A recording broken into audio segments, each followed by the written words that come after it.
आज की इस प्रवचन में जानेंगे कि आखिर मुख्य द्वार पर जल छिड़कने का समय क्या होता है और सही विधि क्या होती है। किस समय हमें जल छिड़कना चाहिए, मुख्य द्वार पर क्या मुख्य द्वार पर जल छिड़कने के लिए स्नान करना जरूरी है या बिना स्नान किए भी मुख्य द्वार पर जल का छिड़काव किया जा सकता है। झाड़ू लगाने से पहले या फिर झाड़ू लगाने के पश्चात जल छिड़कना चाहिए। और एक और प्रश्न आया है कि क्या मासिक धर्म में हम अपने घर के मुख्य द्वार पर जल का छिड़काव कर सकते हैं या मुख्य द्वार पर दीपदान कर सकते हैं। और जल से ही जुड़ा हुआ एक और प्रश्न है आपका कि मंदिर में जो प्रतिदिन हम एक जल रखते हैं उस जल का हमें क्या करना चाहिए, किस प्रकार प्रयोग करना चाहिए। क्या हम उसे खाने में प्रयोग कर सकते हैं या फिर हम किसी पौधे में डाल सकते हैं। उस जल का उपयोग किस प्रकार से होना चाहिए।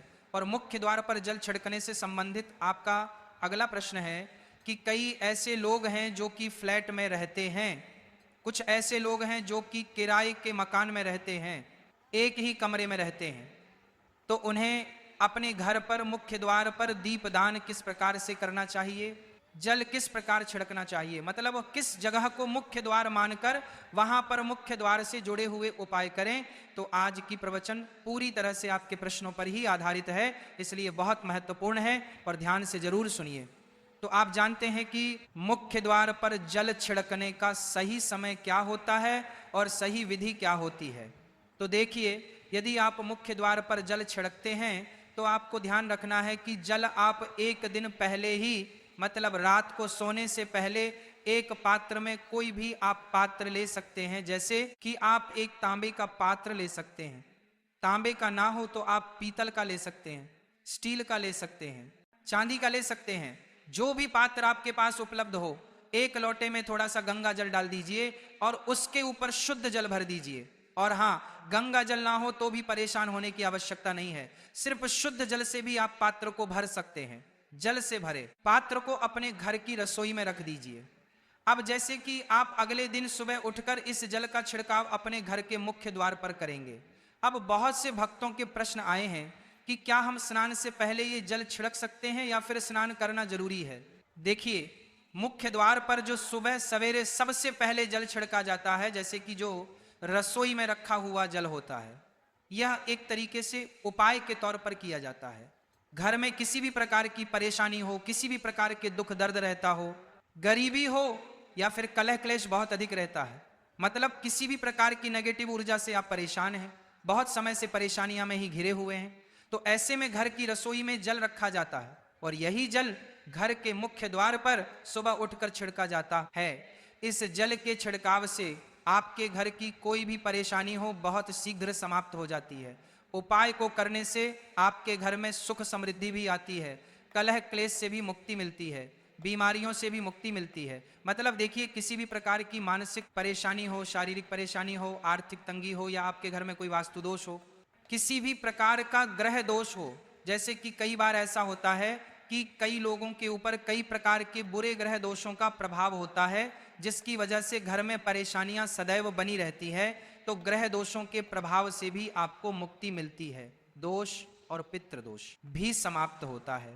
इसके साथ ही जैसे कि बहुत से लोगों के प्रश्न होते हैं कि उनके ऊपर किसी ने कुछ कर करा दिया है, उनके परिवार में किसी भी प्रकार की पहले कोई परेशानी नहीं थी, किंतु अभी कुछ समय से परेशानियां लगातार आती ही जा रही हैं और कोई रास्ता नहीं मिल रहा है परेशानी से निकलने का। तो किसी के भी किए कराए तंत्र मंत्र का प्रभाव हो, किसी की बुरी नजर का प्रभाव हो, तो भी आपके इस उपाय से, मतलब इस एक लोटे जल से आपकी परेशानी स्वतः ही कुछ दिनों में नष्ट हो जाती है। तो यह घर की सभी परेशानियों से मुक्ति पाने का रामबाण और सबसे सरल, सबसे आसान उपाय होता है जो हमारे शास्त्रों में वर्णित है। तो आप अपने घर की रसोई में एक लोटा जल रखें, रात में भरकर और प्रातः काल जल्दी उठकर उसी जल से अपने घर के मुख्य द्वार पर छिड़काव कीजिए। अब जैसे कि बहुत से लोगों के प्रश्न आते हैं कि यह जल हमें किस समय अपने घर के मुख्य द्वार पर छिड़कना चाहिए।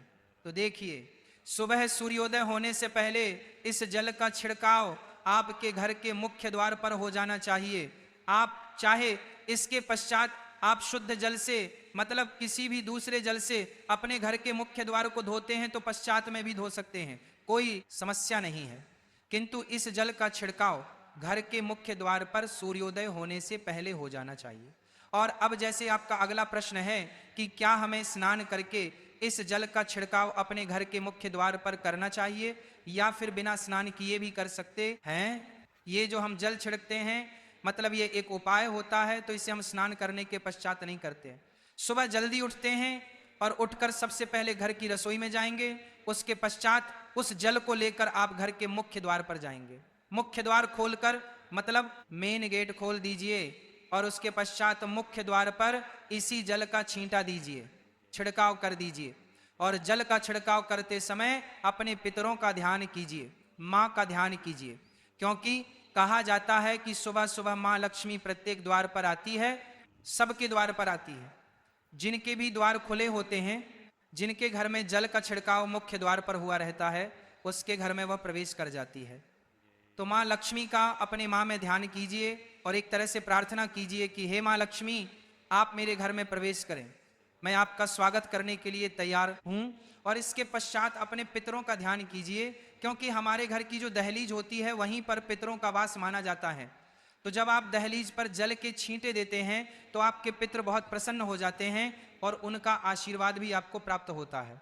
तो सुबह जो आप जल छिड़कें, इसके लिए स्नान करने की आवश्यकता नहीं है, बिना स्नान किए भी कर सकते हैं। और अब आपका अगला प्रश्न है कि क्या झाड़ू लगाने के पश्चात हमें जल का छिड़काव करना चाहिए या फिर झाड़ू लगाने से पहले भी जल का छिड़काव कर सकते हैं। देखिए, जैसे मैंने आपको पहले ही बताया, सोकर उठने के पश्चात सबसे पहला कार्य जो आपको करना है वह जल का छिड़काव ही करना है, उसके पश्चात आप झाड़ू लगा सकते हैं। किंतु एक चीज का ध्यान रखिए, जब हम सोकर उठते हैं तो सबसे पहले बिस्तर पर बैठे हुए ही अपने दोनों हथेलियों को जोड़कर और दोनों हथेलियों को सामने से जोड़कर पूरी हथेली को देखा जाता है, उसमें माँ लक्ष्मी का ध्यान किया जाता है। उसके साथ ही पंच देवताओं का ध्यान किया जाता है। देवता कौन कौन से होते हैं? माँ दुर्गा, भगवान शिव, भगवान श्री हरि विष्णु, गणपति, गजानन और भगवान सूर्य देवता, पंच देवताओं का ध्यान हम अपने हाथों में ही करते हैं। अपने इष्ट देवता का और पंच देवताओं का ध्यान अपनी हथेलियों में कर लीजिए। उसके पश्चात दोनों हाथ जोड़कर सभी देवी देवताओं को प्रणाम किया जाता है और उसके पश्चात अपने हाथ से पृथ्वी का स्पर्श करते हैं, धरती को छूकर प्रणाम करते हैं 2 बार या 3 बार, और उसके पश्चात अपना दाहिना पांव पृथ्वी पर रखते हैं, धरती पर रखते हैं। उसके पश्चात ही बाकी के जो सभी कार्य होंगे वो उसके पश्चात ही किए जाएंगे। जल का छिड़काव आप उसके पश्चात ही करेंगे। सुबह उठने के पश्चात सबसे पहले हथेलियों के दर्शन, फिर धरती को प्रणाम कीजिए, फिर धरती पर पैर रखिए और उसके पश्चात रसोई में जाकर आपको जल लेना है और घर का मुख्य द्वार खोलकर मुख्य द्वार पर जल का छिड़काव करना है, माँ लक्ष्मी का और अपने पितरों का ध्यान करना है। उसके पश्चात आप अपने घर में आ जाएंगे और उसके पश्चात जो भी आपके रूटीन वर्क होते हैं, मतलब झाड़ू लगाएंगे या फिर आप स्नान करेंगे, ये सभी उसके पश्चात किए जाएंगे। और अब जैसे कि कई लोगों के प्रश्न आते हैं कि जब हम जल का छिड़काव करते हैं, क्या उसी समय हम घर के मुख्य द्वार पर झाड़ू लगाकर और पानी डालकर क्या हम मुख्य द्वार की अच्छे से सफाई कर सकते हैं? जी हाँ, बिल्कुल कर सकते हैं। पहले आप जो रसोई में रखा हुआ जल है उस जल का छिड़काव कर दीजिए, उसके पश्चात और भी पानी डालकर, मतलब यदि आपके पास जल और उपलब्ध है तो और जल और घर के मुख्य द्वार की अच्छी तरह से झाड़ू से या कैसे भी सफाई कर सकते हैं। और कई लोगों के प्रश्न आए हैं कि हम किसी फ्लैट में रहते हैं या फिर किसी ऐसे कमरे में रहते हैं, किराए के कमरे में, कि हमारे पास एक ही कमरा है, तो हम जल का छिड़काव या फिर दीपदान कहाँ पर करें, किसे हम अपना मुख्य द्वार माने। देखिए, जो आपका अपना कमरा है या फिर जो फ्लैट है उसका जो मुख्य द्वार है, आप उसी स्थान पर दीपदान करेंगे और उसी स्थान पर आपको जल का छिड़काव करना है। मतलब जहां पर आपका यदि एक ही कमरे का मकान है तो आपके कमरे का जो दरवाजा है वहीं पर आपको थोड़ा सा जल छिड़कना है और वहीं पर आप दीपदान भी करेंगे, जो कि मुख्य द्वार से जुने हुए उपाय होते हैं। वह आप अपने घर के, मतलब जो अपना कमरा है उसके बिल्कुल दरवाजे के पास ही करेंगे। और आपका अगला प्रश्न है कि क्या मासिक धर्म में हम अपने घर के मुख्य द्वार पर जल का छिड़काव कर सकते हैं, दीपदान कर सकते हैं? जल का छिड़काव करने के लिए मासिक धर्म चालू हो या ना हो, उसे कोई फर्क नहीं पड़ता, आप जल का छिड़काव कर सकते हैं। रही बात दीपदान की, तो दीपदान देखिए धार्मिक पूजा में आ जाता है और धार्मिक पूजा हम बिना शुद्ध हुए नहीं कर सकते हैं। मतलब मासिक धर्म समाप्त होने के पश्चात ही आप कर सकते हैं, बाकी जल का छिड़काव आप कभी भी कर सकते हैं, कोई समस्या नहीं है। और अब आपका प्रश्न है कि क्या मंदिर में जो हम जल रखते हैं क्या वो रखना जरूरी है, और यदि हम रखते हैं तो उस जल का क्या करें। देखिए, मंदिर में जल रखना बहुत जरूरी है। जल एक ऐसी चीज होती है जिसमें सभी प्रकार की जो एनर्जी होती है ऑब्जर्व हो जाती है। तो जो हम पूजा पाठ करते हैं, मंत्रों का जाप करते हैं या वहां पर प्रार्थना करते हैं, जो भी हमारे अपने मन की कामना भी कहते हैं, तो सभी चीज उस जल में समाहित हो जाती हैं। इसलिए पूजा करने से पहले घर के मंदिर में 1 लोटा जल रखा जाता है और उसके पश्चात दीपदान मतलब एक दीपक प्रज्वलित कर दिया जाता है। ये अग्नि और जल का एक तरह से बैलेंस भी हो जाता है, और इसीलिए शास्त्रों के अनुसार घर के मंदिर में 1 लोटा जल भी सदैव होना चाहिए और दीपक भी प्रज्वलित करना चाहिए। तो अब इस जल का करना क्या चाहिए। देखिए, हम जल रखते हैं, सुबह की पूजा में रखते हैं। मतलब सुबह जो हम पूजा करते हैं, प्रातःकालीन पूजा, उस समय जल रखा जाता है और वह जल हम अगले दिन उठाते हैं। मतलब जब आप अगले दिन पूजा करने जाते हैं, स्नान इत्यादि करने के पश्चात तो आप उस जल को उठाते हैं। सबसे पहले तो उस जल का प्रयोग सुन लीजिए, आप अपने घर के सारे कमरों में मतलब पूरे घर में उस जल का छिड़काव करते हैं। इससे आपके घर का शुद्धिकरण हो जाता है, क्योंकि वह बहुत ही पॉजिटिव एनर्जी से भरा हुआ जल होता है। उस जल का छिड़काव करने से किसी भी प्रकार की नेगेटिव ऊर्जा का प्रवेश आपके घर में नहीं होता। किसी भी प्रकार की परेशानी आपके घर में हो, यदि आप नियमित तौर पर उस जल का छिड़काव करें अपने घर में, तो निश्चित ही आप परेशानियों से मुक्ति पा जाते हैं कि यह कराएं, तंत्र मंत्र के प्रभाव से मुक्ति पा जाते हैं। इसका उपाय आप कर सकते हैं, जैसे कि घर में कोई बीमार है तो आप इस जल को उस व्यक्ति को पीने के लिए दे सकते हैं। और यह जल इतना पावरफुल होता है कि इस जल को पीने से बड़ी बीमारियों से मतलब लंबी बीमारियों से भी धीरे धीरे राहत मिलने लग जाती है।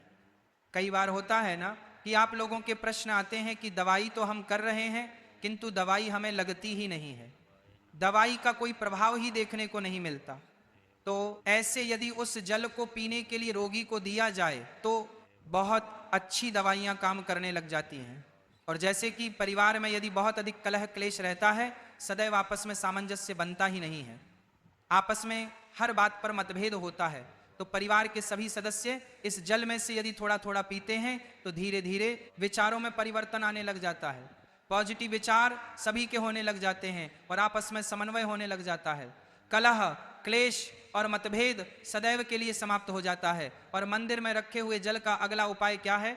देखिए, यदि आप कोई दुकान करते हैं, कोई व्यापारिक स्थल है आपका, तो प्रतिदिन इस जल में से थोड़ा सा जल ले जाकर दुकान पर व्यापारिक स्थल पर छिड़काव कीजिए।